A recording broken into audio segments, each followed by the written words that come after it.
Okay, so protecting Jamaica, you have been listening here and very patient for quite a long time.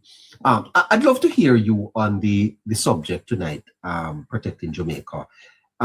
Put in context for me, how are we going to move forward, advance our development under a system, under a democracy where the opposition is antithetical, tearing down, poisoning the minds of people, and really wants to rule over the ashes. In other words, it is not in the opposition's best interest for the government to prosper.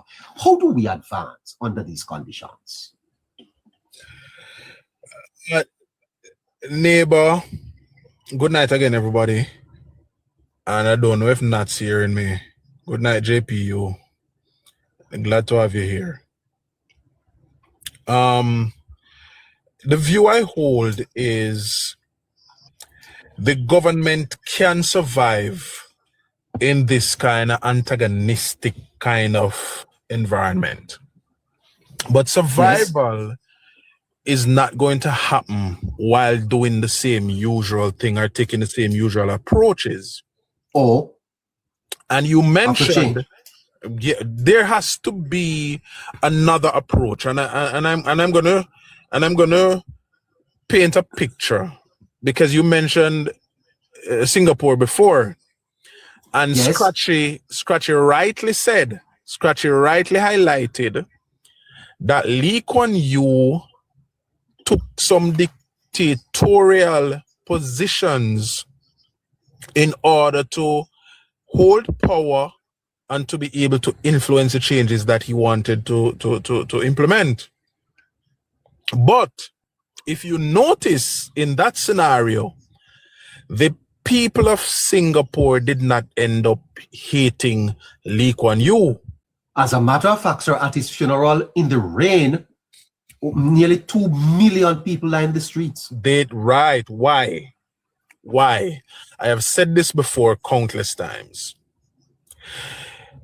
What Lee Kuan Yew, the approach he used when he started power and maintained the same approach right throughout his period of being in power, was something, or is something, that wasn't generally practiced in democracies or even in dictatorships. That approach is needed now. What approach am I talking about? Tell us. Every step of the way, the plans were developed, and before any implementation, he brought it to the people. Yes. He started in the high schools and in the universities. And he had lectures in the high schools and in the universities. He started there. Why did he start there? My assumption is because that is what was born out of all of this. He started in the schools because once he began to have the conversations about the next journey and how we were going to get to the destination, once you begin to have that with children, they were now going to go home to the parents. Yes, sir. And so those discussions now will form part of family time. Culture. And because those discussions would form part of family time, by the time he went nationally with these discussions, parents, grandparents, uncles, aunties would already be exposed to these ideas that was shared with them by nieces, nephews, children, grandchildren, and the likes. But more so, because of most of these changes that he wanted to implement had to do with the future of the country. Discussing them among school goers, university students, whether you just started or you were close to leaving university, because these changes were going to affect these young people. It made sense to have the discussions with them so they could understand the future that you are creating for them. And in doing so, even though they say dictator run countries, a sham elections they have, But in doing so, what you have is sort of a national movement and a national buy-in to the plans that you're putting in place, because the people now see that these things you're putting in place was going to benefit us. And because they took that approach, it was always a soft landing for Lee Kuan Yew. And because of that, Singapore survived even its dictatorial tendencies. And today we talk about Singapore as the poster child of development because it is important to do so. I don't refer. So what is Jamaica to do particularly? Because having said that, my position, are you not agreeing? Are you not agreeing that our process of development is slowed by the adversarial politics we practice? Yes, but the opposition can beat up him chest and their chest all they want. Even if it was 32-31 and they felt powerful. If the approach, it takes time, because it took Lee Kuan Yew a lot of time. It took time and it took resources to put on these lectures. But if you do the hard part first, then the implementation will be the easy part. No, the PMP can beat up them chests all them want about any issue. If the government goes on the ground to the people discussing the way forward, how we're going to get there and where really is the destination, it will not matter what the PMP want to say, because the people would have now been fed a healthy diet of a progressive direction that will impact them positively. And we have always been about this, neighbor. We have always discussed it. If you cannot bring the people along politically, you are squandering your time in office. But bringing the people along, especially with the kind of population we have, where we still have the marginals as it relates to education. You think, neighbor, look at the difference between the parishes that were ravaged by Melissa, run by PMP, as opposed to JLP. Scratchy mentioned it earlier. Leadership. It's not that the people in Black River or other parts of St. Elizabeth are not having the same issues that the people over in Eastern and over are having, but the leadership that is on the ground, smart leadership, deliberate leadership, confident leadership, you're seeing a difference in outcomes and a difference in behavior in these parishes. In St. James, Miss Birchall talks about what happened up in South St. James in the hills. But remember, the entire South St. James washed down into Central St. James down a bottom road. You're not hearing the same kind of nonsense where she up in the bush I talk about, and everything we washed down out of the bush did have to clean up from down a bottom. But leadership again. Leadership. It means that I saw Floyd Green on the ground every day before and after Melissa.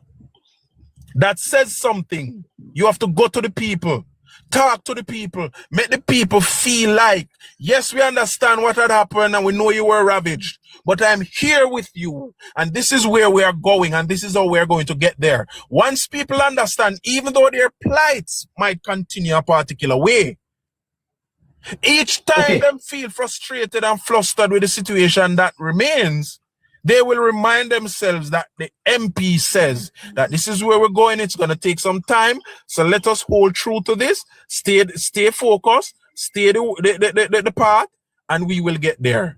So yes, protected. So we cannot get rid of the adversarial politics we have. The opposition will remain adversarial. They will remain critical, combative. So you work around it. Government to how? But I just tell you, the government need to see the importance. Hello, JIS, I remember somebody asked the Prime Minister a question a particular time, a couple of weeks ago, me see it. Prime Minister referred to JIS. Come on, man. JIS? It's not like back in the day when we only had one university in Jamaica. We have countless universities now.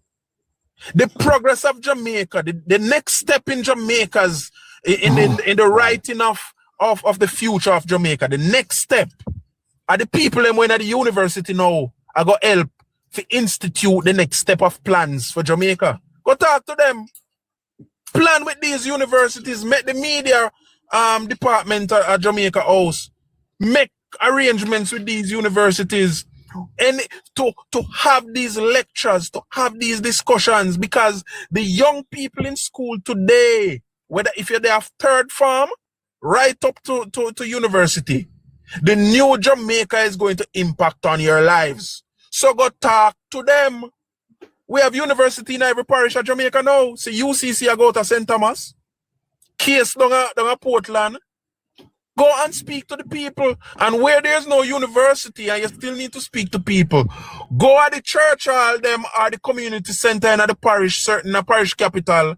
Go have town hall discussions. Because once you bring the information to the people first, whatever the opposition will come with after is not going to form any basis on any footing.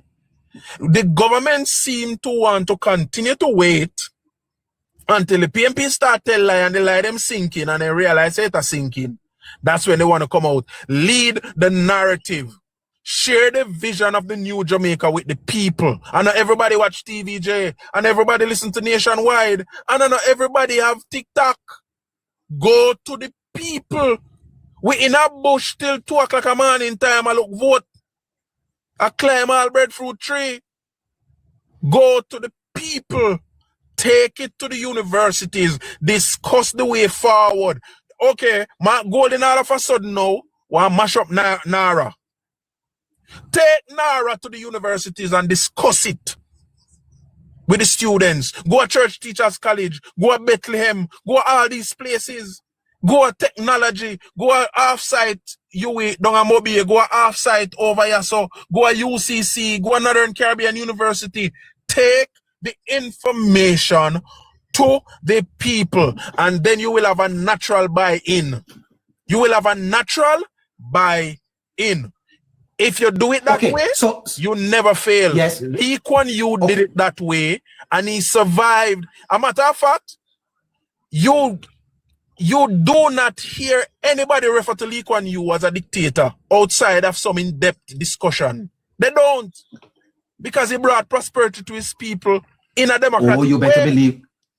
You better believe that. So protecting the psychological impact of negative criticism has definitely hurt Jamaica. I don't know the measurement of it, but the opposition seeks legitimacy by discrediting the performance of the government. And that can play on the minds of people because the constant criticism, a lot of people believe it. And if you keep repeating things over and over, so it is by design.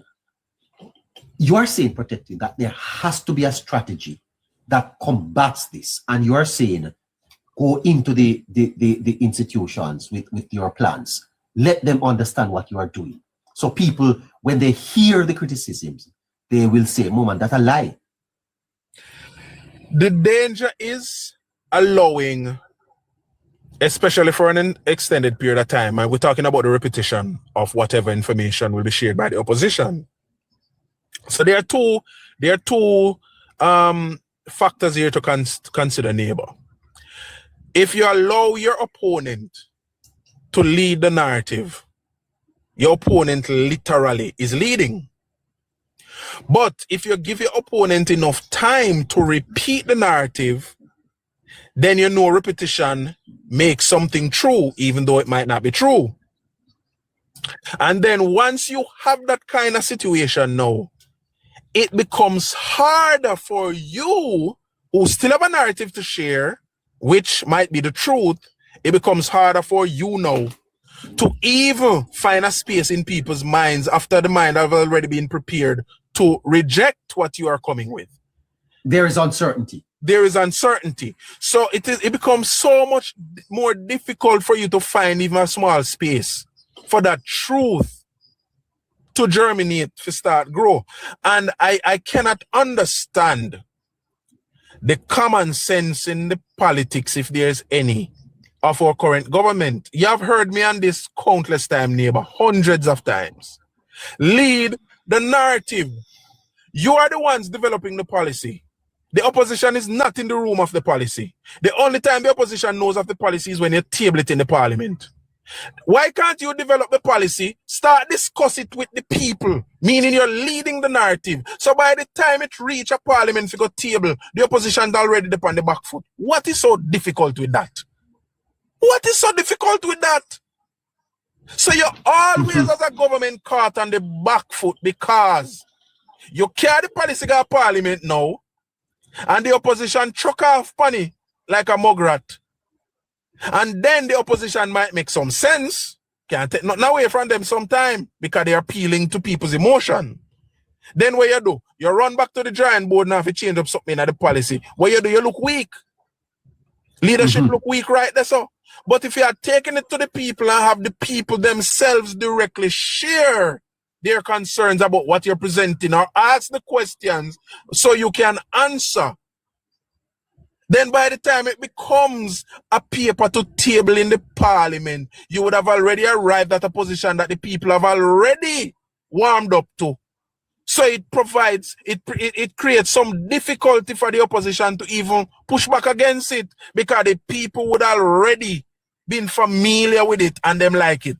What is the difficulty? And guess what, neighbor? Don't take it lightly. The new democratic politics, this is the face of it. The people are going to demand so much more of their involvement in these policy developments, and they are going to demand that whatever is going to be presented must be discussed with them first. I think the opposition know this. So them fool, you know. But me think they're reading the room correctly. They're reading the room. You can't be in a situation of tumultuous happenings, and you know that people's emotions are now engaged. Why can't you lead the charge in appealing to those emotions to calm them down? You leave that to the opposition, and when the opposition do know, the opposition appeal negatively to those emotions and get people riled up. Then you come now, a double work, you go calm them down now, you know, because you did not lead the narrative. You did not attempt to help people to understand that we're on your side, we're working some things through, it's going to take some time. It's that we want to do it good, we want to do it right, and we want to do it that it benefits you for generations to come, so work with us. What can we do in the meantime to make things a little bit easier for you while you wait? What you do? You left that opening and left your position now if you come. And then now when people ask question, yeah, tell them if you go check out JIS. Go on ministry website. You can't see people don't even have a roof over there. They don't know where the man am for breakfast in the morning. I tell them if you go check out the website. What kind of nonsense is that?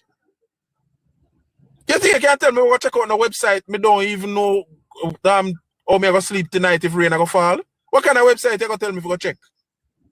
You go tell me if you watch JIS and you will see the information. When the TV burn up, wet up in a Melissa and burn up. What kind of nonsense is that? And this is where I see the disconnect with the government. So the opposition can always talk. The opposition can always talk, neighbor. But the government must see the importance. Because even the Prime Minister liked to make reference to Singapore.